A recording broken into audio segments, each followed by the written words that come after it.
종합제TV 시청자 여러분 안녕하십니까. 2021년 9월 12일 밤 10시 8분입니다. 국민의힘 대선 경선 주자인 윤석열 전 검찰총장과 최재형 전 감사원장이 손을 잡고 공수처와 그리고 박지원 등의 이 선거 개입 혐의에 대해서 공동 대응하기로 하고 성명서를 발표를 했습니다.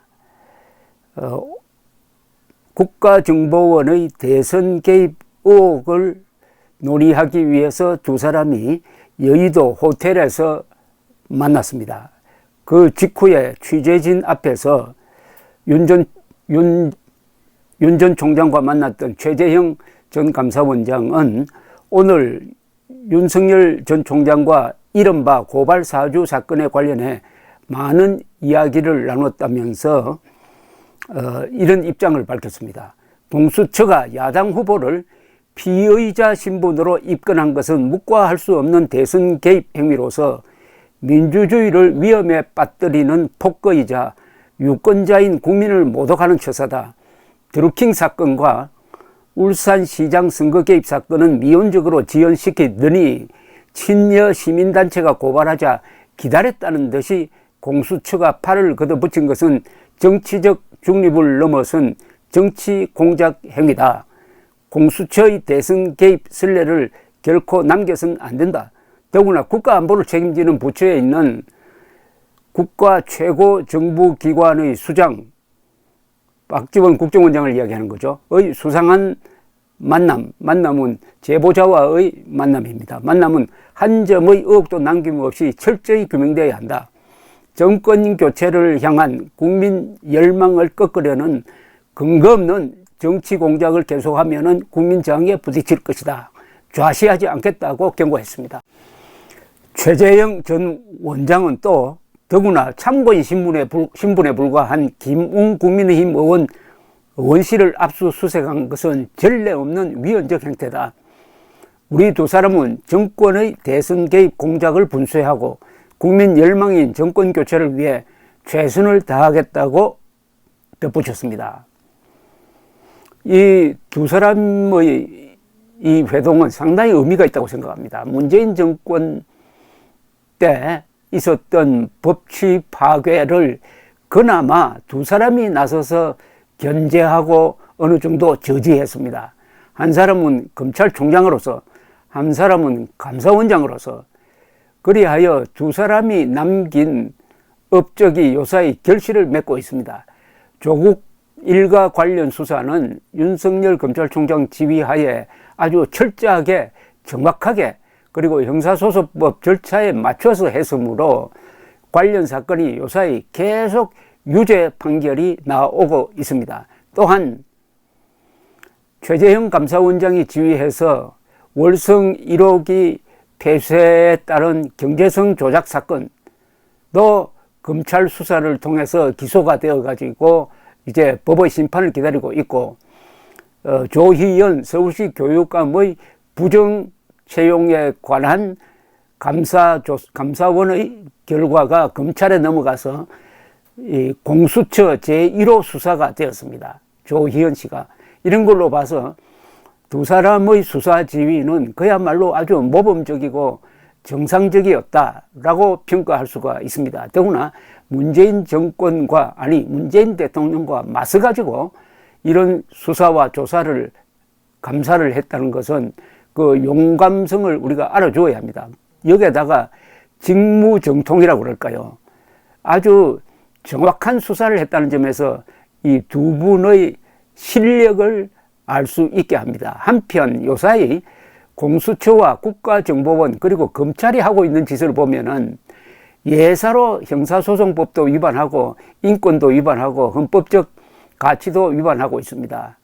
그러니까 문재인 정권의 수족이 된 이 국정원, 공수처 그리고 검찰, 경찰의 행태와 윤석열 지휘하던 검찰, 최재형 지휘하던 감사원이 보여준 이 행태는 그야말로 천양지차입니다.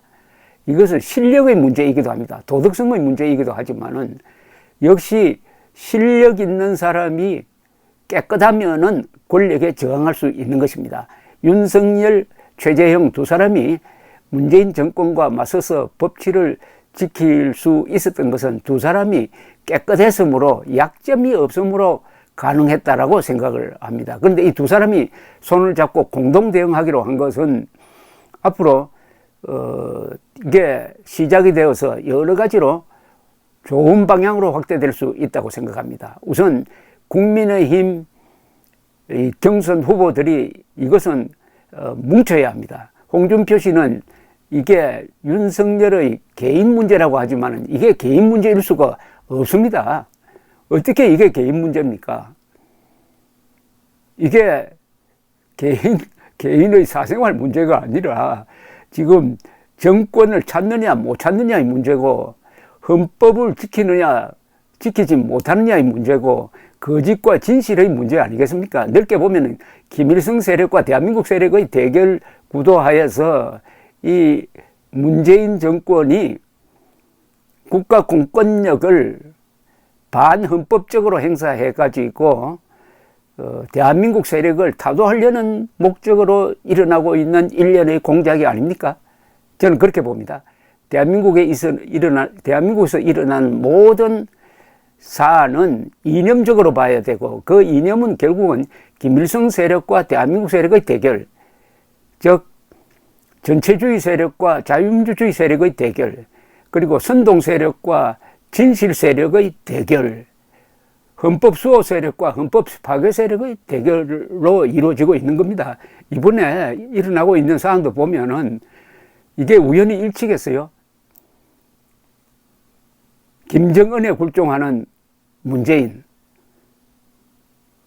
그 문재인 밑에서 그동안에 김정일 정권을 위해서 봉사를 했던 박지원, 그리고 김일성을 위대한 지도자라고 말하면서 이승만보다 월등하다는 평가를 내린 조성은, 이 세 사람의 공통점이 뭡니까? 이게 이 공작이라는 게 결국 최종적으로는 김일성 세력 대 대한민국 세력의 대결 구도에서 나온 거라고 해석해야 되는 건 맞지 않느냐 이겁니다. 그렇다면은 이것은 윤석열 개인의 문제가 아니고 체제의 문제죠. 따라서 홍준표를 제외한 다른 대통령 경선 후보들도 윤석열과 최재형과 같이 공동 대응하는 게 맞고, 이것을 조율해서 국민의힘 그리고 국민의 전체 힘으로 결속시켜야 할 의무를 진 사람은 또한 이준석 당대표입니다. 윤석열, 최재형 두 사람이 딱 손을 잡은 모습을 보면 상당히 든든합니다.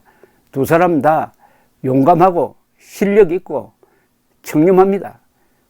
이 나라의 제목입니다. 두 사람 중에 한 사람이 대통령이 된다면은, 대통령이 되지 못한 사람은 국무총리로도 국방장관으로도 보좌할 수 있지 않을까 하는 그런 생각까지 해봅니다. 어떻게 보면 드림팀 같아요. 두 사람이 손잡은 것이 결국 국민의힘 전체로 번져가서 국민의힘이 단결하고, 그리고 외부 세력과 외부 애국 세력과 연대를 하고, 그리고 국민의 열화와 같은 지지를 확보한 다음에 저쪽에서 거리나 광장으로 나오면은 이쪽에서도 거리와 광장에서 나와서 한 맛부터 볼 수 있는 대중동원력을 확보를 해야 된다고 생각합니다. 내년 3월 9일은 투표장에서 결판이 나기 전에 광화문 광장에서 결판이 날 가능성도 있다고 생각합니다. 그런 점에서 최재형, 윤석열, 법치 파괴자 문재인 정권, 문명 파괴자 문재인 정권, 민족 반역 정권 문재인 정권과 맞서서 싸웠던 윤석열, 최재형 두 사람의 이 결속은 우리 국민들을 안도시키는 바가 있습니다. 국민의힘도 이제 대중 조직을 가지고 있어야 합니다. 대중 조직이 없으면 여의도의 신뢰, 온실 정치에 익숙해가지고는 좌우 대결에서 좌익을 이길 수가 없습니다. 좌익은 대중 동원력이 강합니다. 그렇다면 이 보수 세력도 그 대중 동원력을 갖춰야 합니다. 다행히 요사이 20대가 국민의힘 쪽으로 많이 기울고 있고 이준석 씨가 그런 점에서 좋은 역할을 하고 있습니다. 20대는 젊습니다. 젊다는 것은 행동력이 있다는 겁니다. 즉 국민의힘이 20대와 손을 잡고 조직화해가지고 이 광장과 거리에서의 대결에서도 좌익에 밀리지 않는 실력을 갖춘 바탕에서 내년 3월 9일 선거가 치러져야 안심할 수가 있는 것입니다. 내년 3월 9일 선거에서 만약 이 정권이 지금 예상대로 진다면은 그 뒤에 일어날 사태는 얼마나 본인들로서는 끔찍하겠습니까? 그렇다면 사생 결단하고 앞으로 더 심한 공작도 할 수 있을 것입니다. 거기에 대응하기 위해서는 그 핵심에 윤석열, 최재형 두 사람이 하나의 지도력을 또는 지도층을 형성할 수 있다. 형성해야 된다라는 생각이 듭니다. 감사합니다.